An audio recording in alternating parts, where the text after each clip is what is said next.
প্রিয় ভিউয়ার্স, আপনারা সবাই কেমন আছেন? আশা করি ভালো আছেন। যাক, আল্লাহর রহমতে এবং আল্লাহর দয়ায় আমিও ভালো আছি।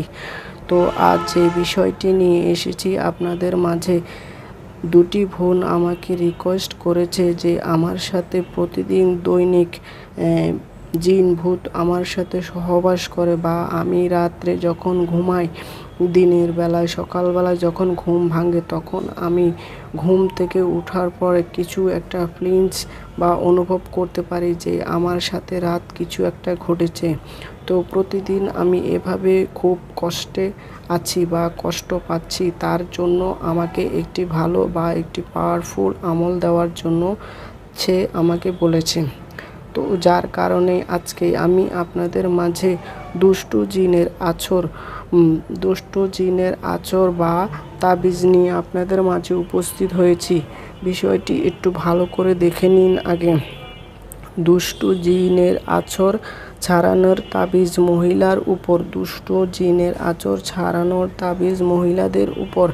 যে সমস্ত মহিলাদের উপরে দুষ্টু জিনে আক্রমণ করে থাকে, সেই সমস্ত মহিলাদের জন্য আজকের এই আমল। ভিডিওর নকশাটি আগে আপনারা সবাই একটু ভালো করে দেখে নিন। আমি আপনাদের ভালো মতো দেখানোর চেষ্টা করতেছি। তারপরেও আমি আপনাদের বলে দিচ্ছি যে আমাদের কমিউনিটি গাইডলাইনে এর একটি ফটো আপলোড করা হয়। তো সেই ক্ষেত্রে আপনারা ওখান থেকে দেখে এবং এই নকশাটির স্ক্রিনশট দিয়ে নামিয়ে বা আপনারা এই আমলটি করতে পারেন। বা এই আমলটি করার আগে অবশ্যই গুরু বা যে কোনো হেকিমের কাছ থেকে ইজাজত নিয়ে করবেন, তাহলে আপনাকে সে বলে দিবে যে এটা কিভাবে করলে আপনার জন্য মঙ্গল হবে বা ভালো হবে। তো আমি বলে দিচ্ছি যে আর এই কাজটি আপনাকে কিভাবে করতে হবে।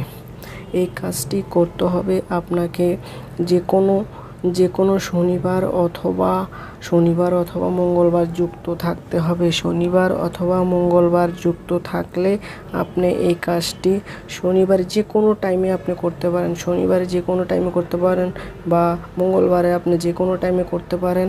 যে কোনো টাইমে যেই জায়গাটিতে আপনি করবেন সেই জায়গাটিতে সুন্দর করে আতর মেখে এবং ওই জায়গাটিতে গোলাপ জল ছিটিয়ে আগরবাতি জ্বালিয়ে তারপরে আপনি এই নকশাটি দুটি নকশা লিখবেন। দুটি নকশা লিখিয়া একটি নকশা আপনার গলায় ধারণ করবেন, আর একটি নকশা আপনি কবরস্থানে গেড়ে দিবেন। কবরস্থানে গেড়ে দিয়ে আসবেন। কবরস্থানে গেড়ে দিয়ে আসলেই হবে। বাস, আপনার গলাতে যখন থাকবে, ওই দুষ্টু জিন আর আপনার সাথে সহবাস কখনোই করতে পারবে না বা সহবাস করতে সে আর আসবে না। এটি একটি পরীক্ষিত আমল। এই আমলটি অনেকেকে আমি দিয়েছি এবং তাদের খুব ভালো রেজাল্ট হয়েছে। তো সেই ক্ষেত্রে আমি বলছি এই আমলটি আপনাদের অবশ্যই করবেন। যার এই সমস্যাটি আছে তারা অবশ্যই এই আমলটি করবেন। আরেকটি বিষয় কথা ছিল, যারা আমাকে অনেকেই প্রশ্ন করেছেন যে অনেকেই কাজ করে বীর্য দ্বারা নাকি পুরুষ বশীকরণ বা মহিলা বশীকরণ এই কাজটি করা যায়। এর জন্য আমাকে কিছু উপদেশ দেওয়ার জন্য বলেছিল। তো সেই ক্ষেত্রে তাদের জন্য বলছি আজকে, মনোযোগ দিয়ে কথাগুলো আমার শুনুন। মনোযোগ দিয়ে আমার কথাগুলো শুনুন। আমার কথাগুলো আপনি মনোযোগ দিয়ে শুনলে কোনো টাকা পয়সা বা কোনো কিছু আপনার লাগবে না, কিন্তু আপনার জীবনের মূল্যবান অনেক কিছুই আপনি জানতে পারবেন বা অনেক কিছু শিখতে পারবেন বা অনেক কিছু থেকে আপনি প্রতারণার শিকার থেকে বেঁচে যাবেন।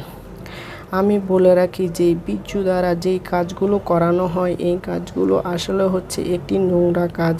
এই নোংরা কাজটি আপনাকে করতে হলে অবশ্যই হেকিমের কাছে, ভালো হেকিমের কাছে যেতে হবে বা ভালো কবিরাজের কাছে যেতে হবে।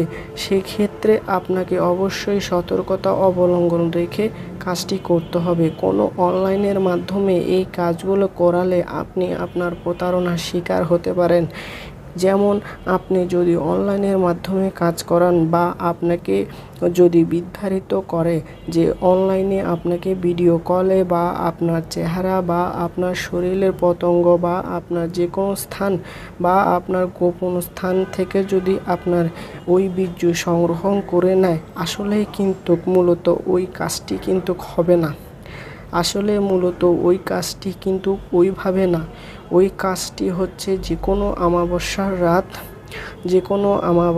রাত, যে পুরুষ এবং মহিলা যখন মেলামেশা করে সেই ক্ষেত্রে যদি আপনি বীর্য ধারণ করেন, সেই গোপন বীর্য দ্বারা যদি অঙ্কন করা হয় নকশা, তার পিছনে কিছু গুরুত্বপূর্ণ মন্ত্র আছে। সেই মন্ত্রগুলো পাঠ করে যদি ওই আমলগুলো যদি সঠিকভাবে করে তাহলেই কিন্তু কাজ হবে। এছাড়া কিন্তু এমনিতেই কিন্তু কাজ হবে না। আপনি ভিডিও কলে যতই হাজারোভাবে করেন না কেন, সেই ক্ষেত্রে কিন্তু আপনার কাজের তো কোনো রেজাল্ট পাবেন না, কিন্তু অথচ আপনি আরও প্রতারণার শিকার হবেন। তো সেই ক্ষেত্রে আমি বলে দিচ্ছি যে যারা আমাকে এই প্রশ্নটি করেছেন বা যারা জানতে চেয়েছেন তারা অবশ্যই আজকের এই ভিডিও থেকে জেনে গেছেন যে কিভাবে এটা করলে কাজ হবে, কিভাবে করলে কাজ হবে না। আরও যদি বিস্তারিত জানতে চান তাহলে আমাকে অবশ্যই কমেন্ট করে জানাবেন। আপনাদের মূল্যবান মতামতের জন্য আমি অপেক্ষা করব, বা আপনাদের মূল্যবান মতামত অবশ্যই আপনাদের জানাবো। তো সেই ক্ষেত্রে আমি আবারও বলছি, সতর্ক হন, সাবধান হন। কবিরাজকে না দেখে না জেনে তাকে কখনোই বিশ্বাস করবেন না, বা যেই কবিরাজ আপনাকে গোপন অঙ্গ দেখাতে বলবে তাকে কখনোই আপনি আপনার গোপন অঙ্গ দেখাবেন না। এতে করে কিন্তু আপনি ব্ল্যাকমেন হতে পারেন। সেই ক্ষেত্রে আপনার সাবধান ও সতর্কতা অবলম্বন রেখে কাজ করবেন। যারা আমাকে বলেছেন তাদের জন্য বলছি, আপনারা আরও সতর্ক হন, সাবধান হন।